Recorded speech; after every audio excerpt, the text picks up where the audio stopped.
miestą Lipką. Sveiki! Praeitos serijos pabaigoje žadėjau baigti karo istorijos temą ir parodyti jums ką nors šventesnio, taigi va ir atvykome į Šventą Lipką. Šventa Lipka yra nedidelis, bet gerai žinomas kaimas Šiaurės Lenkijoje. Čia stovi labai graži 17 amžiaus barokinio stiliaus Palaimintosios mergelės Marijos bažnyčia. Todėl mes ir atvykome čia, kad apžiūrėtume šią gražią bažnyčią.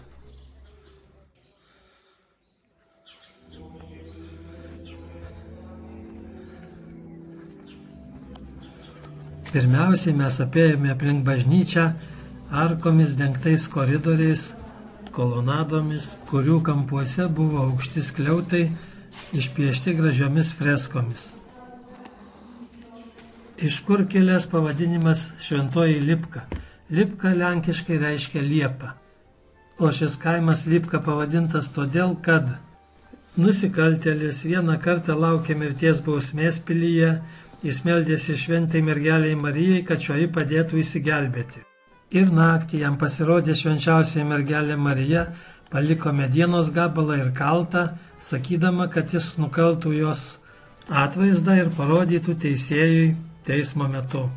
Nusikaltėlis išdrožė gražią švenčiausios Marijos mergelės statulėlę, teismo metu parodė teisėjui ir teisėjai patikėję stebuklų paleido nusikaltėlį į laisvę.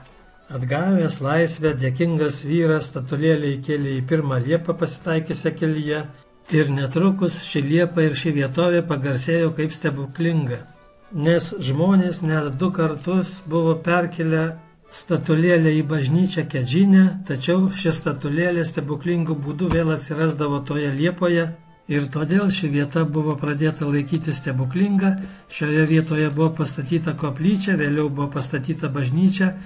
Ir štai mes čia. Tai va, kol apėjome bažnyčią skliautuotais koridoriais, aš spėjau jums papasakoti šios bažnyčios atsiradimo istoriją. Išklausę šventąsias mišias ir pasimeldę, mes ėmėme apžiūrinėti bažnyčios vidų. Ši labai puošni jėzuitų bažnyčia garsėja vargonais, sukonstruotais dar 1721 metais. Šie vargonai garsėja savo judančiomis figūromis. Pradėjus groti vargonams, arkangelas Gabrielius lenkėsi, Marija pritarė galvos linkčiojimais, angelai groja mandaliną ir skambina varpeliais, dar aukščiau sukasi žvaigždės. Deja, bet mes šio grožio nematėme, nes kai lankėmės, vargonai tylėjo.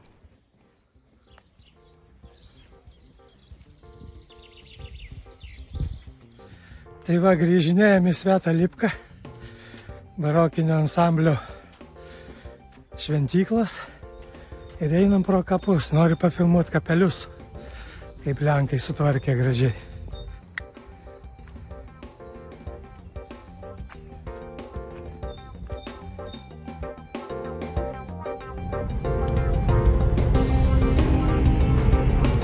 Na, o dabar vykstame apžiūrėti Elblongo kanalus. Įdomu pasižiūrėti, kaip laivai keliauja sausumą.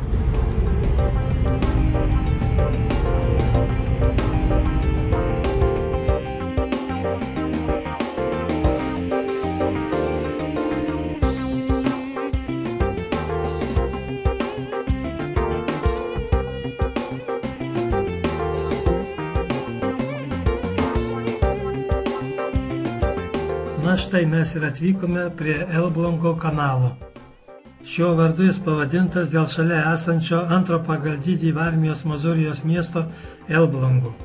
Bet literatūroje radau, kad šis kanalas dar vadinamas Elbingo ir Elbasko kanalu. Na, bet mes jį vadinsime Elblongo kanalu. Šis kanalas yra pritaikytas laivybai ir 1978 metais ši kanalo atkarpa buvo pripažinta techninio paminklu, o 2007 metais šis kanalas buvo pripažintas vienu iš 7 Lenkijos stebuklų. Ir 2011 metais sausio 14 dieną Lenkijos prezidento įsakymu visas Elblongo kanalas tapo Lenkijos istorijos paminklu.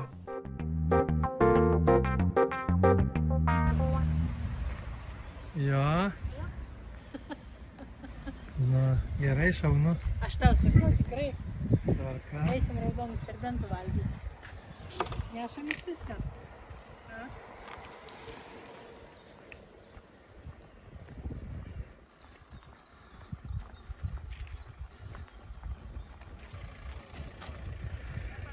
Va, tokią vietelę įsirinkom nakvyniai. Atrakinkim greičiau. Prie Elburgo kanalo. Laivai plaukia, toliau štai ten yra keltuvai, kurie laivus kelia aukštyn. Ir ten kitas kanalas aukštesnis prasideda. Labai įdomu, pažiūrėsim tuoj. Ne visai ramioje vietoje, šalia kelio, bet labai normalioje vietoje.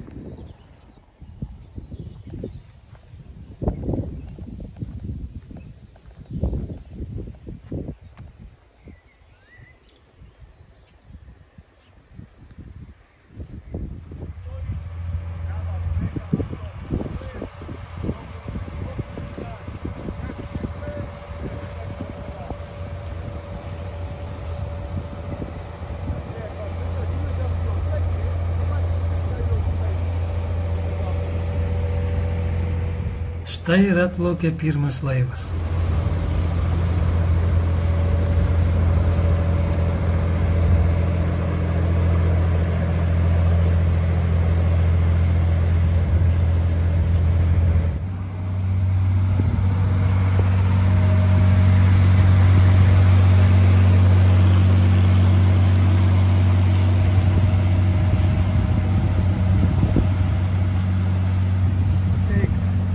O dabar eisime pažiūrėti, kaip laivai keliauja sausumą į kalną.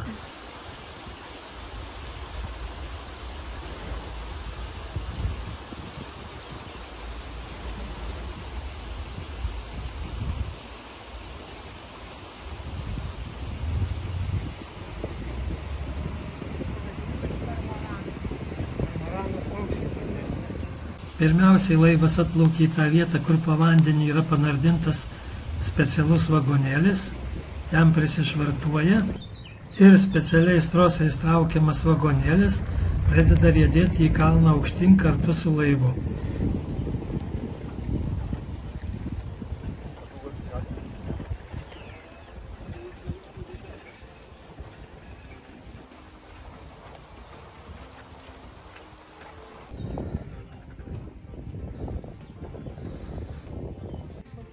Tuo tarpu kitas vagonėlis, esantis lygiagrečiai, rieda nuo kalno žemyn su kitu laivu.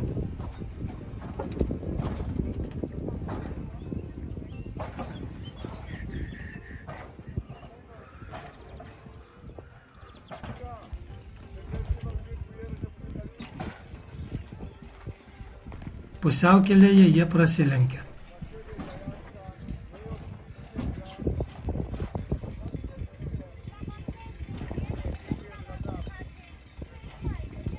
Tokiu būdu, esant intensyviai laivybai šiuo kanalu, ši sistema pakeičia sudėtingą šliuzų įrenginį, naudojantį labai daug vandens, kurio ir taip nedaug šiuose kanaluose.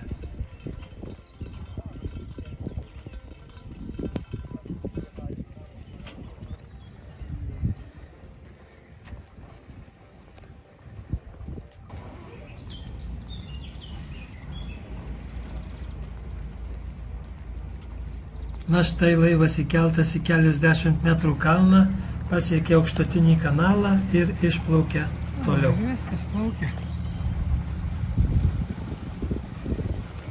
Kitas laukia ten, matai? Kiek čia jų daug?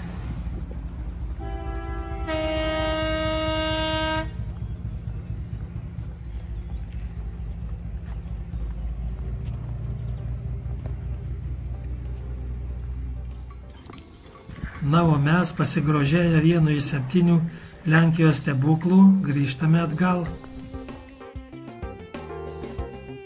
Na štai, diena baigėsi, saulutė nusileido, laikas eiti ilsėtis, o rytoj vėl į kelionę, vėl į kitą objektą, kurį parodysime ir jums, bet tai bus jau kita istorija, kurią pamatysite kitame filmuke.